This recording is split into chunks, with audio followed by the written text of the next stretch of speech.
Selamat sore semuanya. Perkenalkan, nama saya Muhammad Syukron Hamzah. Kali ini saya akan membawakan mata pelajaran D dengan materi entrepreneur. Nah, tujuan pembelajaran kita hari ini yang pertama yaitu memahami konsep kewirausahaan di era digital. Nah, yang kedua, menguasai penggunaan alat pendukung digital. Yang ketiga, menerapkan strategi bisnis digital. Dan yang keempat adalah beradaptasi dengan perkembangan teknologi. Tapi sebelum masuk kepada materi, saya ingin bertanya, apakah di sini teman-teman sudah ada yang melakukan bisnis atau melakukan sebagai seorang wirausaha untuk saat ini, atau teman-teman ketika lulus dari sekolah ada punya cita-cita untuk melanjutkan pekerjaan dalam wirausaha? Bagaimana? Sudah pernah berbisnis? Apa yang pernah kawan jual? Oh, jagung goreng. Nah, kira-kira dari penjualan tersebut, apakah kamu sudah mengerti apa itu entrepreneur? Belum mengerti entrepreneur? Ada yang tahu entrepreneur? Oh ya, silakan.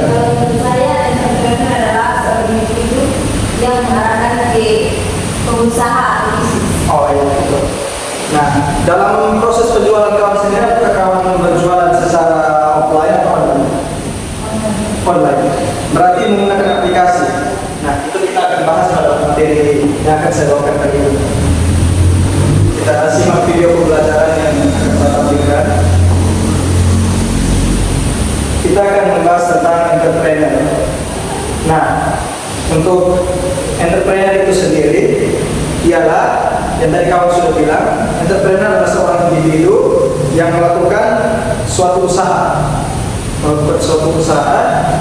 di mana dia berjualan. Kita tahu ya, yang kita tahu di kehidupan sehari-hari, berjualan atau berdagang, melakukan bisnis offline ataupun online, itu salah satu entrepreneur, salah satu yang bisa disebut sebagai entrepreneur.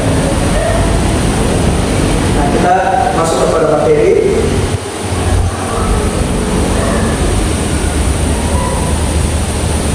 Kewirausahaan di era digital.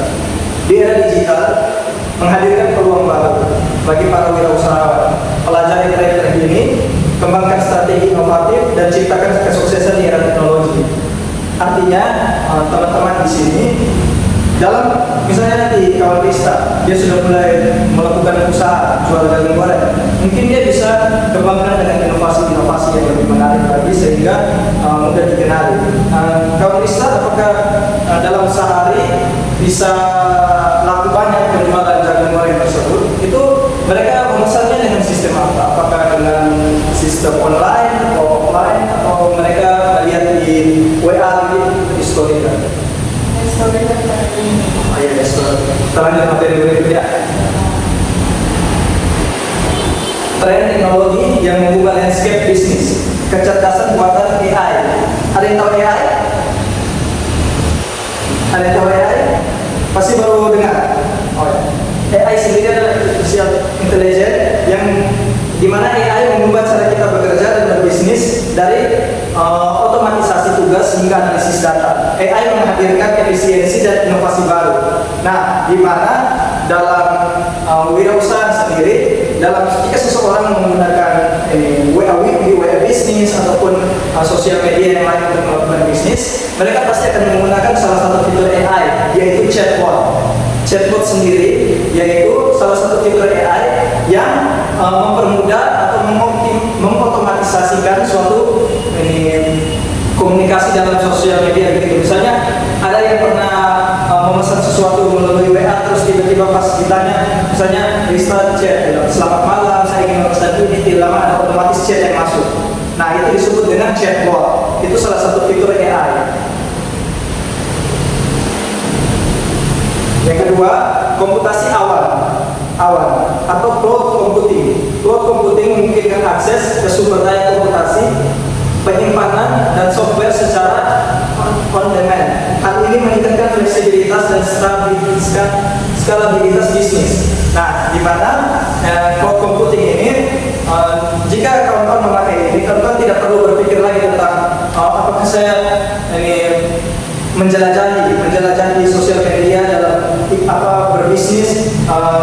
kita berpikir tentang penyimpanan ataupun lain sebagainya. Ada yang tahu Google Drive? Pasti pernah menggunakan Google Drive. Nah, Google Drive juga termasuk salah satu contoh dari cloud computing. Nah, itu kita tahu sendiri kan Google Drive dapat menyimpan file dan juga sebagai cadangan untuk menyimpan file-file kita ya, berkas-berkas, foto, video. Dan itu salah satu penyimpanan ekstra untuk kita, sehingga kita tidak perlu berpikir lagi tentang berkurangnya kapasitas penyimpanan atau lain sebagainya. Yang berikut, pemanfaatan teknologi digital dalam kewirausahaan. Nah, ada yang tahu e-commerce? E-commerce pasti baru dengar. Ya, tadi Rista berjualan melalui apa? Setoko. Nah, kalau setoko itu salah satu dari e-commerce. Kalau entrepreneur sendiri adalah seorang individu yang melakukan bisnis, sementara e-commerce adalah media untuk melakukan bisnis tersebut. Jadi, entrepreneur itu punya kaitan erat dengan e-commerce, di mana di era digital saat ini. Jadi, contoh e-commerce itu seperti Tokopedia, Shopee, Lazada. Setoko juga salah satu e-commerce, di mana e-commerce ini membangun toko online untuk menjangkau pelanggan yang lebih luas dan mengoptimalkan proses penjualan. Sehingga misalnya saat Rista berjualan jagung goreng, bukan hanya orang sekota Kupang saja yang tahu, tapi orang dari Sumba, dari Lotte, ataupun dari Flores bisa tahu kalau oh si Rista ini dia berjualan jagung goreng. Nah, itulah manfaat e-commerce sendiri. Yang berikut, media sosial. Mempromosikan produk dan layanan, membangun komunitas, dan membangun brand awareness secara efektif. Media sosial juga punya kaitan erat dengan berbisnis e-commerce kita. Misalnya Rista punya setoko, atau nanti ini kawan anaknya punya Shopee, dia bisa membagikan linknya di sosial media, Instagram, istilahnya mempromosikan seperti itu. Mengerti? Kita lanjut.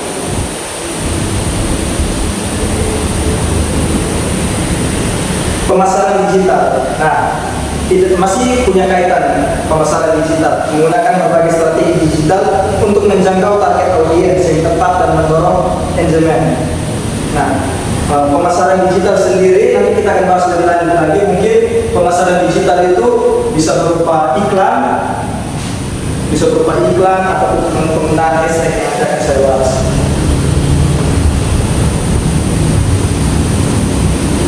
Membina mindset kewirausahaan yang adaptif.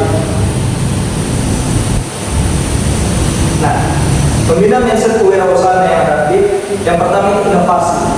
Teruslah beradaptasi dengan tren baru dan teknologi terkini untuk menciptakan produk dan layanan yang inovatif.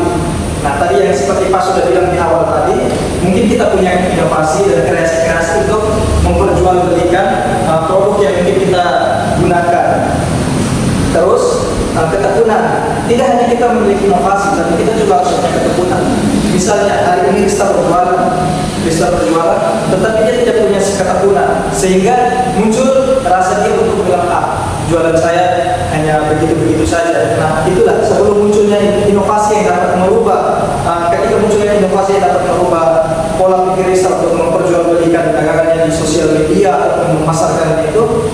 Selain dari itu, ketekunan juga menjadi hal penting, di mana dengan ketekunan pasti Rista akan konsisten. Dia akan konsisten dengan penjualan tersebut. Terus pembelajaran, teruslah belajar dan beradaptasi dengan perkembangan teknologi dan tren pasar yang dinamis. Artinya itu Rista harus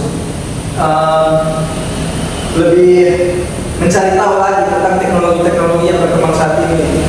Fitur-fitur apa saja yang menjadi andalan untuk orang-orang yang berjualan di luar sana. Dalam e-commerce sendiri, dalam aplikasi yang memasarkan bisnis-bisnis itu banyak sekali fitur-fitur yang menarik. Seperti AI tadi, mungkin yang menarik pelanggan atau iklan-iklan mungkin.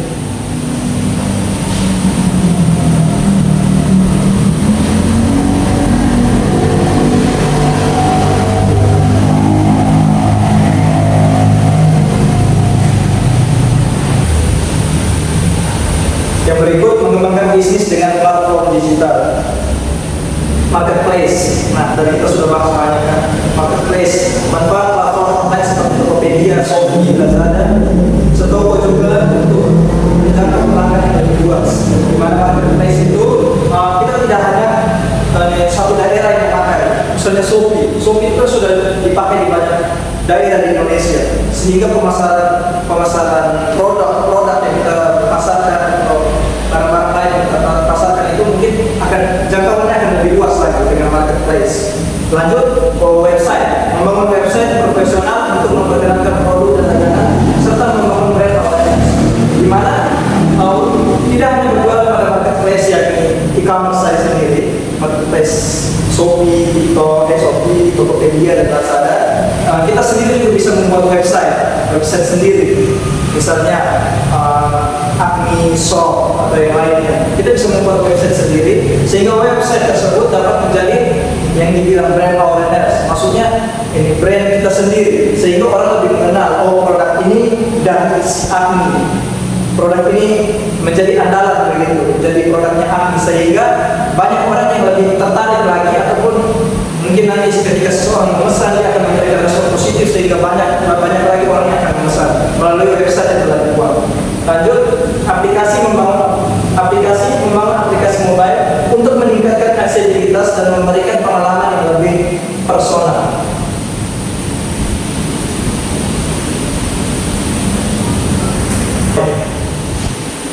Strategi pemasaran efektif di media sosial. Strateginya yang pertama itu identifikasi target. Tentukan target audiens Anda dan pahami kebutuhan, minat, dan perilaku mereka. Misalnya, nanti kalau kalian semua yang ada dalam sini sudah lulus dari bangku sekolah terus berniat untuk melakukan bisnis. Misalnya di lingkungan kalian terdapat banyak anak sekolah ataupun mahasiswa-mahasiswi. Mungkin kalian bisa mencari tahu target apa sih yang menjadi incaran mereka. Misalnya anak-anak sekolah saat ini kan targetnya sepatu, tas, ataupun pakaian-pakaian branded yang sekarang. Kalau misalnya anak-anak perkuliahan kan lebih ke alat-alat perkuliahan. Mungkin dia memerlukan buku, ataupun dia memerlukan laptop, flash disk, handphone, dan lain sebagainya yang bermanfaat untuk perkuliahan. Jadi kita identifikasi dulu apa yang menjadi minat mereka dan apa yang menjadi target mereka, sehingga penjualan itu dapat berjalan dengan lancar sesuai dengan lingkungan kalian di sekitar. Terus identifikasi target. Nah, sudah dibahas tadi. Yang berikut adalah tentukan target audiens. Maaf, ada kesalahan. Oh iya, ada kesalahan di situ. Kita lanjut.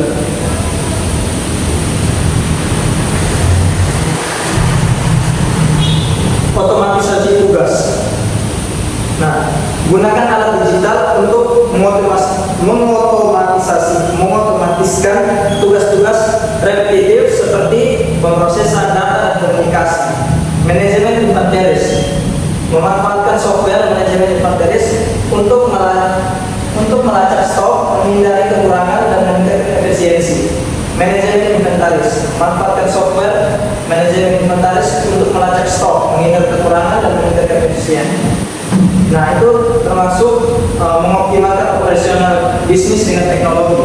Nah, tadi yang sebelumnya itu bagaimana cara kita menargetkan pasar itu, selain kita melihat target audiens, kita juga bisa melakukan pengiklanan.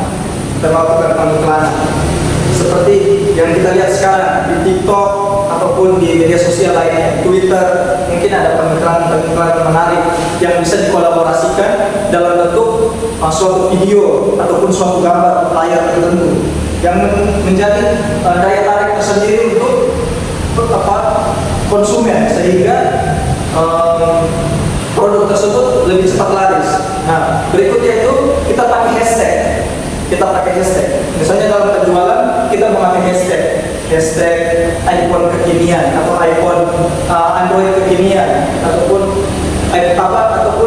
produk-produk yang sering dicari, kata kunci produk-produk yang sering dicari, sehingga ketika sudah melakukan hashtag itu akan lebih gampang untuk menarik pelanggan ketika mereka memasukkan kata kunci tertentu. Dengan sendirinya dalam e-commerce itu produk-produk kita juga akan muncul. Dia dengan sendirinya menawarkan produk ini, sehingga jangkauan produk kita tidak hanya terpaku dalam satu wilayah, tetapi bisa di penjuru dunia. Dari sudah Bapak kasih tadi. Jadi apa teman-teman semua sudah paham bagaimana cara berwirausaha di era digital? Sudah? Tidak hanya mengenai target audiens, kita melakukan pengiklanan, kita memakai marketplace, kita lebih berinovasi lagi, lebih punya ketekunan dan punya kemampuan juga dalam menggunakan fitur-fitur ataupun teknologi yang ada pada saat ini.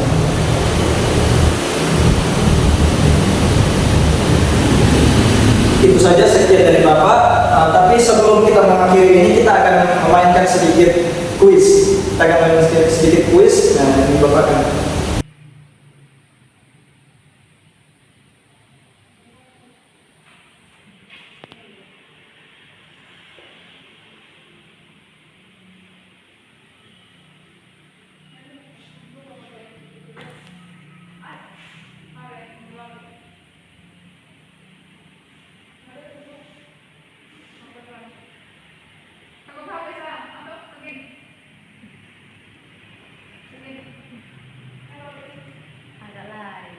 Che mi concept dari che so